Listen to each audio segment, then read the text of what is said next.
I want to begin my vow by giving thanks to God. Salamat sa Diyos at dumating ka sa buhay ko.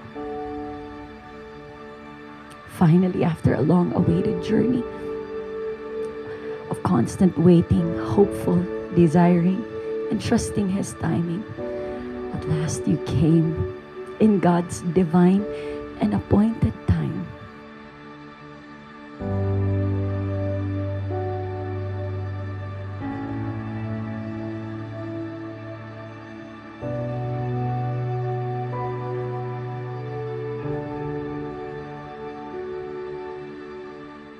Sila ni Shekinah ang sagot doon sa paano mo malalaman kung siya na yung taong tama sa'yo.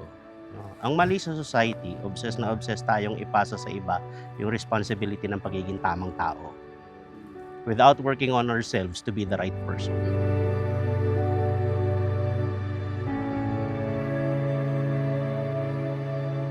Meet kami ni Peter officially through a Zoom call. Hindi lang naman kaming dalawa yung pinag-meet ni Anonymous B. Meron kasing kasama na friend din. Gagawa sana ng podcast. Pero may hidden agenda talaga tong si Anonymous B.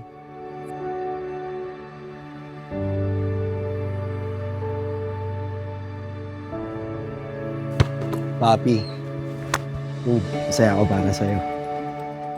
And after a few months, nagpe-pray niya pala ako kung ipupursue niya ako or not. So ako naman, nasa isip ko na siya. Pero sabi ko, sige lang, wait natin. Pinalo ko siya sa Instagram.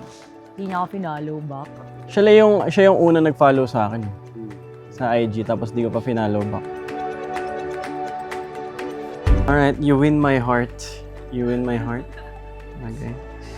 My dearest Pitong, this is it. I'm excited to see you at the aisle. As we prepare to begin this incredible journey with God together, I wanted to give you this gift as a small token of love and commitment. I'm so blessed that God gave you to me during this lifetime so that we both can enjoy the beauty and sweet fragrance of God's wonderful love. My heart and love is yours. Mahal na mahal kita. Forever and eternally yours. Sheky. Oh my gosh! So beautiful! Sabi ko, bibili sana ako. Thank you, Pitong. I love it. I'm going to wear it every day. Pero kung hindi man to pang everyday, I'm going to wear it on special occasions. Thank you, thank you. I love you.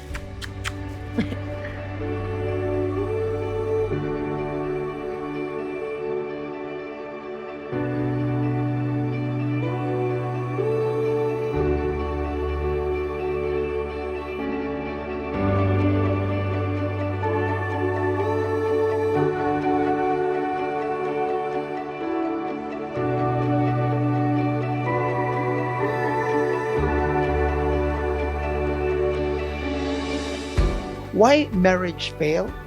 Because they forgot that they married the person because they wanted that person to be happy. They begin to think about themselves. They begin to think about what will make me happy. They begin to be selfish again. Peter, you're not marrying her because you want to be happy. You're marrying her because you want her to be the happiest. Ang punot dulo ay kaligayahan ng bawat isa.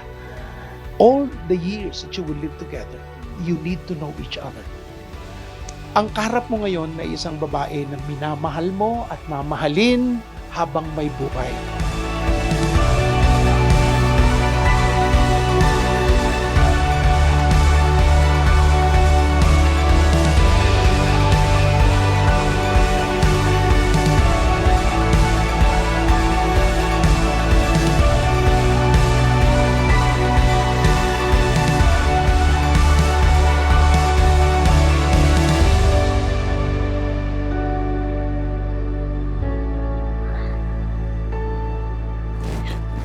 Tagal ko kasing nintay at sabi ko sa Lord, parang di na siguro darating or Una kasi, bakit pa papatagalin kung alam mong siya na?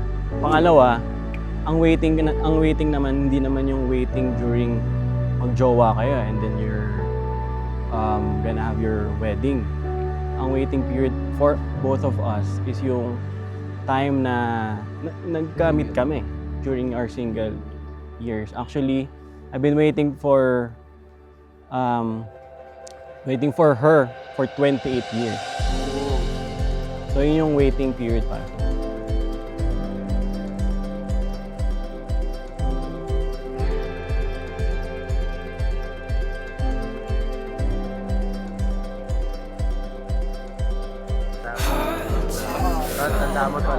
Time to release the Kraken beast to the world. Yes.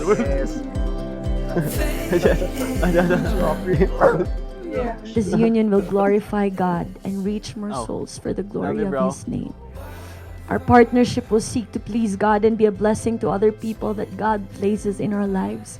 And I vow to steward this relationship well and be the wife you need and mother to our future kids.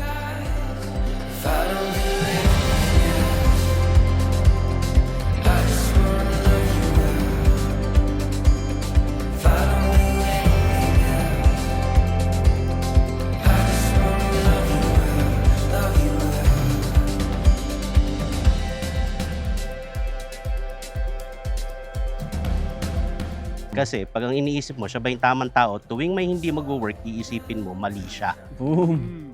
Maling tao siya. Mars. No? Kasi hindi sila naghanap ng tamang tao, naging tamang tao sila. Nung tamang tao na sila, dumating pa yung isang tamang tao, dalawa na silang tamang tao.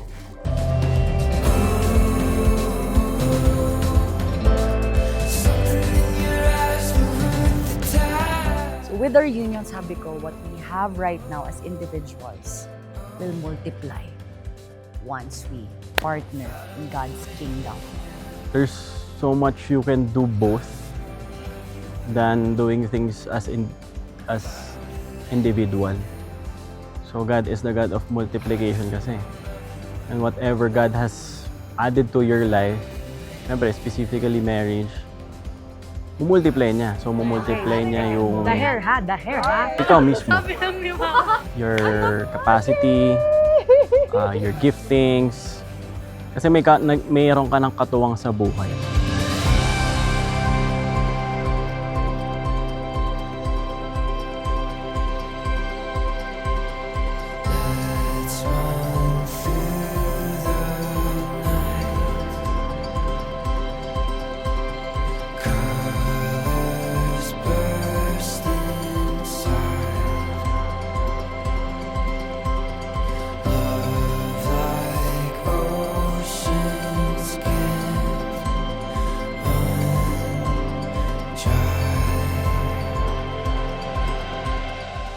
I promise each day I will build a friendship with you where we'll laugh, cry, and cherish every moment. I promise that as we start a family, it will be built in the values of Jesus and the culture of the kingdom. Shekinah, you are my greatest blessing, and I am yours now and forever.